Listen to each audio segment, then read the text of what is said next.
यायचे ना खाली.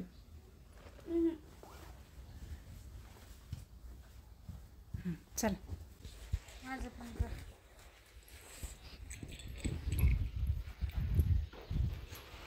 दिसते का नाही सगळं लांबून? छान छान दिसते मला.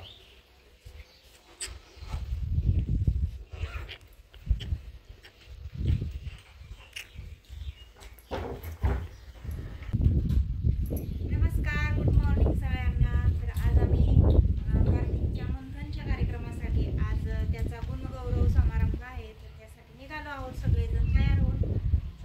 चला तुम्हाला पण दाखवते मी कार्तिकच्या मंथन राज्यस्तरीय परीक्षेमध्ये 4था क्रमांक आलेला, त्याच्यामुळे त्याला आज बक्षीस मिळणार आहे. तर काय बक्षीस मिळतंय, काय ट्रॉफी मिळते ते बघूया आपण. चला, कार्तिक आणि कार्तिकचे पप्पा तयार झालेत. तर चला आता आम्ही सगळेजण जाणार आहोत.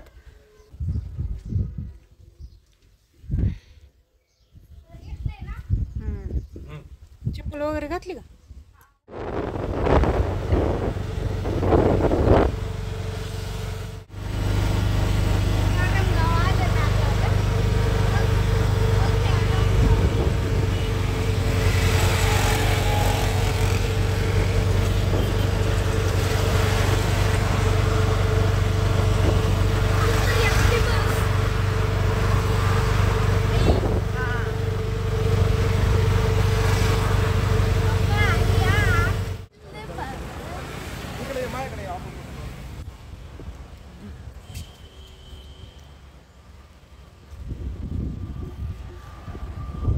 कार्तिक इकडे बघ, एकच मिनिट इकडे बघा कार्तिक. तर हा जो कार्यक्रम आहे तो मंथन फाउंडेशन तर्फे आयोजित करण्यात आलेला होता. तर छान मॅनेजमेंट केलेलं त्यांनी, एका छान अशा मोठ्या मंगल कार्यालयामध्ये त्यांनी याचं आयोजन केलेलं. तर बरीचशी लोक आलेली या कार्यक्रमासाठी. तर खूप लांबून मुलं आणि त्यांचे पालक आलेले या कार्यक्रमासाठी. तर हा कार्यक्रम आहे ना दरवर्षी नगरमध्ये असतो. तर यावर्षीच हा कार्यक्रम नारायणगाव म्हणजे जुन्नर तालुक्यामधले नारायणगाव आहे इथं आयोजित करण्यात आलेला, की जेणेकरून आम्हाला खूप सोपं पडलं. तर इथं बाहेर गेटवरती सिरियल नंबर सांगितल्यानंतर मंथनचं जे काही सर्टिफिकेट मिळतं ते इथं मिळालं. तर त्याच्यासहित मग दोघांचा पण फोटो काढला. तर इथं रांगोळी जी काढलेली ना ती एवढी सुंदर होती, मस्त रांगोळी काढलेली. तर हे बघा मंथनचा लोगो होता आणि बक्षीस वितरण सोहळा 2025 अशा पद्धतीनं इथं हे आयोजित केलेलं. तर इथं 4 तालुक्याचा मिळून हा गौरव सोहळा होता. खेड, आंबेगाव, जुन्नर आणि मावळ तालुका होता. खूप लांबून लोक आलेली इथं या कार्यक्रमासाठी.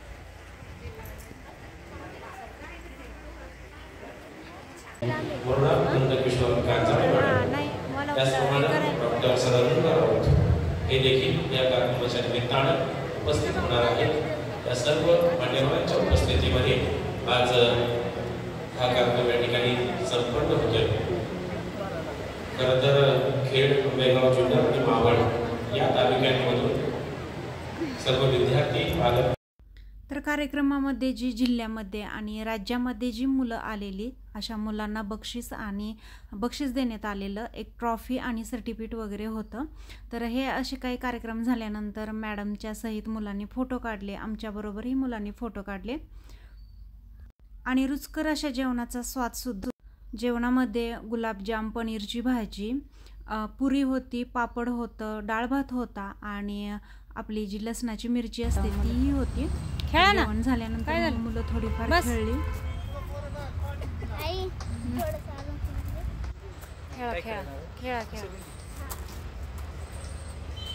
त्यांनी मला उलट नका चढू, वरती खाली उतरा, खालीच जायचं, उलट न जायचं, नीट खेळायचं,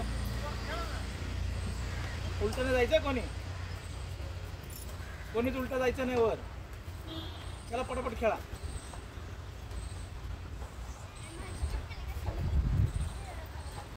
तर कार्यक्रम खूप छान अशा पद्धतीने पार पडला. तर कार्तिक हा राज्यामध्ये 4था आलेला, त्याला 150 पैकी 144 मार्क पडलेली. तो राज्यात 4था आलेला. तर मंथनमध्ये त्याला छान चांगलं यश मिळालेलं, त्याच्यामुळे हा वितरण सोहळा आयोजित केलेला भरपूर अशा मुलांचा, जी राज्यात आणि जिल्हास्तरीय मुलं होती अशा मुलांचा हा कार्यक्रम आयोजित केलेला. तर चला त्याच्यानंतर मग छान अशी मी तांदूळस्याची भाजी आणली. जर हे आमच्या शेजारी आहे ना, हे असं मोकळं पडीक वावर होतं, तर आता पाऊस झालेला ना, मग पाऊस झाला की अशी तांदूळस्याची मस्त अशी हिरवीगार भाजी मिळते बघा आपल्याला खायला. तर मग त्या वावरात जाऊन आहे ना मी अशी छान तोडून आणली, उपटून आणली. एकाच ठिकाणी मला एवढी सारी अशी तांदूळस्याची भाजी मिळाली. तर बघा कसली हिरवीगार आणि गावठी, आणि अजिबात त्याच्यावरती फवारणी वगैरे कसलीही नाही आहे, पावसाच्या पाण्यावर उगवलेली. तर छान तांदूळस्याची भाजी मिळाली, अगदी ताजी ताजी. तर हे पहा, अशा पद्धतीने ती आपल्याला निसायची असते. जी काही कोवळी पाणी असतात ना ती घ्यायची, आणि लाल देठाची बघा मस्त अशी हिरवीगार तांदूळस्याची भाजी. तर एवढी झाली. एका टाईमची मला भाजी बनवता आली, म्हणजे एका टाईमचं मला होईल एवढी इतपत भाजी झाली. तर आता ही भाजी कशी बनवायची ते तुम्हाला सांगते मी. तर मी कढईमध्ये आहे ना गरम पाणी करायला ठेवलेलं आहे. पाण्याला उकळी येऊन द्यायची. छान अशी उकळी येऊन दिली की जी काही आपण भाजी जी निसलेली आहे ती धुवून घ्यायची, आणि धुतलेली भाजी या गरम पाण्यामध्ये टाकायची. तर एक 5 ते 10 मिनटं या गरम पाण्यामध्ये ठेवायची. जास्तीत जास्त 5 ते 7 मिनटं ठेवा. 10 मिनटं ठेवली की तिचा जास्त गाळ होतो, जास्त शिजली जाते. मग काय होतं, ज्या आपली जी काही जीवनसत्व असतात त्या तांदूळस्याच्या भाजीमध्ये, तर ती नष्ट होतात.